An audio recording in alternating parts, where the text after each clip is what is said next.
കലാകാരന്മാരും ആനകളും ധാരാളം നിൽക്കുന്ന സ്ഥലത്ത് പന്തലൊക്കെ കെട്ടി ഷെഡ് കെട്ടി അതിൻ്റെ ഒപ്പം ഇപ്പോൾ ഇവിടെ ഇപ്പോൾ അവർ വെയിലത്താണെങ്കിൽ പോലും അവരുടെ കാലിൽ ഒന്നും ചൂടേൽക്കാതെ ചെരുപ്പിട്ടില്ലെങ്കിൽ നിൽക്കുന്ന രീതിയിൽ റോഡൊക്കെ നനച്ച്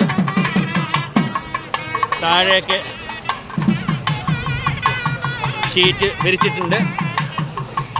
മുകളിൽ ആ ഒരു മറയും. ഇതാ ഞാൻ നേരത്തെ പറഞ്ഞ പോലെ ആനകൾ റോഡിൽ കൂടിയാണ് വരുന്നത്. അപ്പോൾ അവർക്ക് കാലിന് ബുദ്ധിമുട്ടായ ആനകൾക്ക് ഇറിറ്റേഷൻ ഉണ്ടാവാതിരിക്കാനുള്ള ആ ഒരു കെയർ.